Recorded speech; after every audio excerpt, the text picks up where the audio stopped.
আমার সোনার বাংলা, আমি তোমায় ভালোবাসি। বিসমিল্লাহির রহমানির রহিম। প্রিয় রাজাপুর কাঠালিয়াবাসী, আসসালামু আলাইকুম। আজকে 1 ডিসেম্বর, বিজয়ের মাস।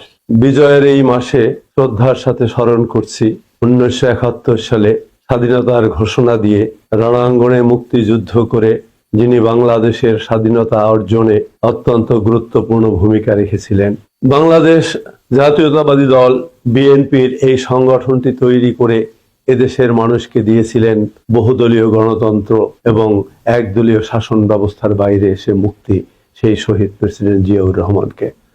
শ্রদ্ধার সাথে স্মরণ করছি 1971 সালে 30 লক্ষ শহীদ তাজা রক্ত বিলিয়ে দিয়ে উপহার দিয়েছিলেন একটি পতাকা, বিশ্বের বুকে একটি মানচিত্র, বাংলাদেশ। সেই সকল শ্রেষ্ঠ সন্তানকে শ্রদ্ধার সাথে স্মরণ করছি 1971 সালে 2 লক্ষ মা বোন যারা নিজেদের সম্মানহানি করে বাংলাদেশের মানুষের মুক্তির জন্য ভূমিকা রেখেছিলেন এবং বীরাঙ্গনা উপাধি করে আমাদের মাঝে এখনো অনেকে জীবিত আছেন, সেই সকল মা বোনদের। শ্রদ্ধার সাথে স্মরণ করছি 1972 সাল থেকে 2024 সালের 5ই আগস্ট পর্যন্ত গণতন্ত্র মুক্তির জন্য আমাদের ছাত্র জনতা যেভাবে অকাতরে জীবন বিলিয়ে দিয়েছে একটি গণতান্ত্রিক রাষ্ট্রের জন্য, তাদের প্রতি শ্রদ্ধার সাথে স্মরণ করছি বাংলাদেশে সংসদীয় গণতন্ত্র প্রতিষ্ঠার জন্য দেশ নেত্রী বেগম খালেদা জিয়ার প্রতি। প্রিয় ভাইরা, গত 23শে নভেম্বর আমার প্রিয় মাতৃভূমি রাজাপুর পাক হানাদারদের কাছ থেকে মুক্ত হয়েছিল। প্রতি বছর মুক্তিযোদ্ধারা সেই দিনটি উদযাপন করত। সেই দিনটি উদযাপিত হয়নি, তার জন্য আমি আমার আন্তরিক ক্ষোভ ও দুঃখ প্রকাশ করছি।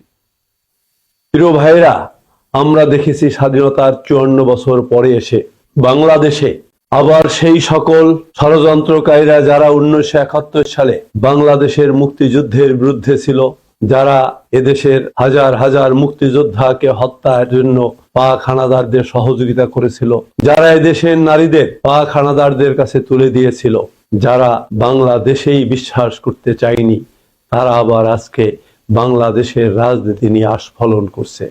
এমনকি সেই বাংলাদেশে তারা আগামী দিন সরকার গঠনের কাল্পনিক চিন্তা করছে।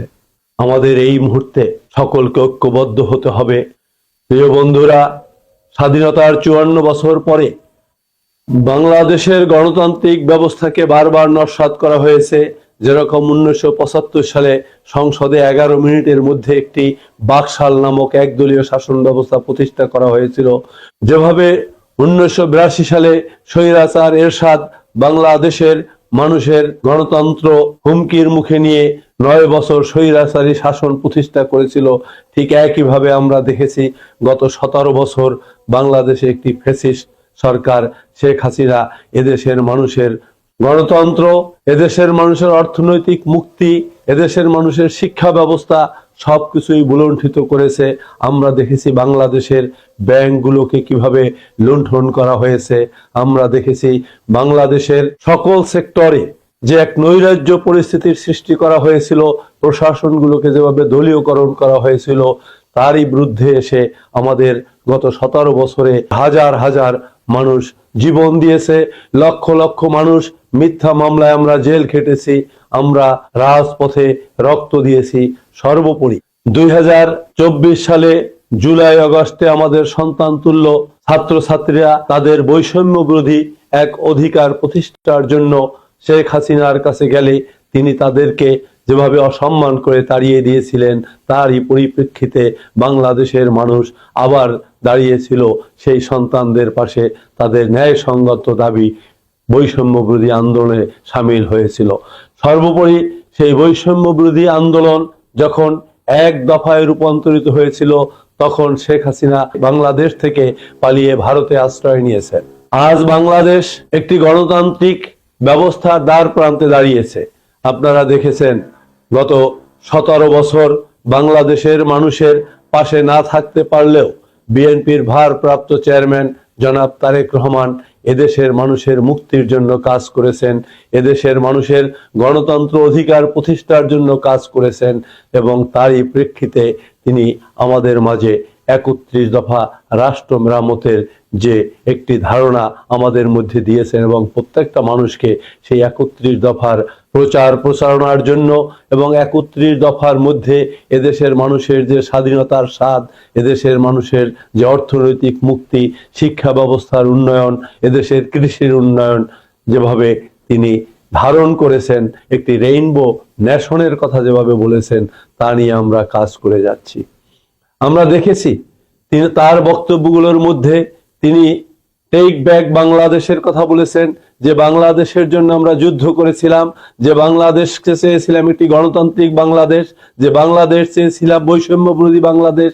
বাংলাদেশের মানুষ যুদ্ধ করেছিল একটি সম্প্রীতির বাংলাদেশ করার জন্য, সাম্যের বাংলাদেশ করার জন্য, ন্যায় বিচারের বাংলাদেশ প্রতিষ্ঠা করার জন্য। কিন্তু স্বাধীনতার 54 বছর পরেও আমরা সেই বাংলাদেশ খুঁজে পাইনি।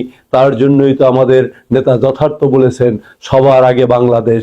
তাই আসুন আগামী ফেব্রুয়ারি মাসে যে গণতান্ত্রিক পদ্ধতির মধ্য দিয়ে একটি নির্বাচন হতে যাচ্ছে, আমরা বিশ্বাস করি একটি অন্তর্বর্তীকালীন সরকার এই সময়ে ক্ষমতায় আছেন, যারা একটি সুষ্ঠু নির্বাচন দেওয়ার জন্য এদেশের মানুষের পাশে দাঁড়িয়েছেন, যারা নিরলস পরিশ্রম করে যাচ্ছেন।